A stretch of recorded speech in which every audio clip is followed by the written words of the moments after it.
So this is the basement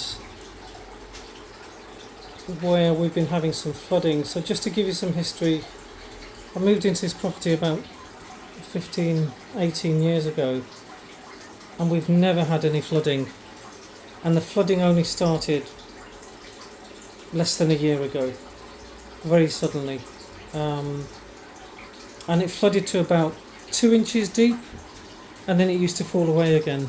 So it never got deeper than about 2 inches, and our basement is a little bit higher over there, never got up there, so the problem only ever happened down here. So to cut a long story short, we stripped everything back to try and figure out where the problem was, and we found this tanking system which I knew nothing about. I have no expertise in this at all, but I'm starting to learn about it a bit more. But surprisingly, there's some pump in there, of course. It was switched off. So for 15 years I've been living in this property, it's never flooded, and that pump was switched off. I think the only reasonable explanation is that maybe the water table in this area has been rising gradually, and we're only seeing the problem now because the water table has risen. In any case, we switched the pump on. It's been running for 3 months now, and it empties a hell of a lot of water every single day. There's loads of water going into that, and at the moment it's emptying like less than every 30 minutes or so. It's emptying out.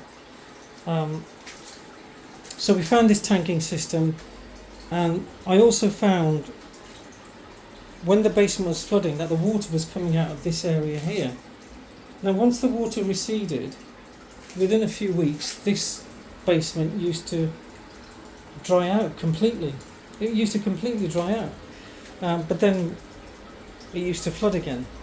So what we did was, without knowing what we were doing really, we just dug all of this area up, and we found splits in the membrane, in the plastic membrane underneath the concrete, which is that plastic layer. And so what we did was we repaired it, and we reconcreted it, hoping that we'd found the problem. But of course, a month or two later, what you can see there's no water now coming up through the new concrete, but it's coming up around the edges of the new concrete that meets the old concrete, and it's also now remaining damp all around the rest of the basement. And that wasn't happening before. As I said, that did used to dry out. So we basically moved the problem, but it's a bigger problem. We haven't really moved the problem. It's a bigger problem, and that bigger problem is that for 15 years this basement hasn't been emptying out with water, and this concrete has become as soft as soil and damp. And because what we're doing now is we're taking back all of this old concrete, and I'm sure what I'm going to find is lots of splits in that membrane. So we're going to pull it all back, reseal it all, fix any problems, and then we're just going to leave it and monitor it for more than a month, I would imagine, a month or two, to make sure there's no other water coming through this floor. And we might even run a new membrane over the existing one, or run a new membrane, take the other one out.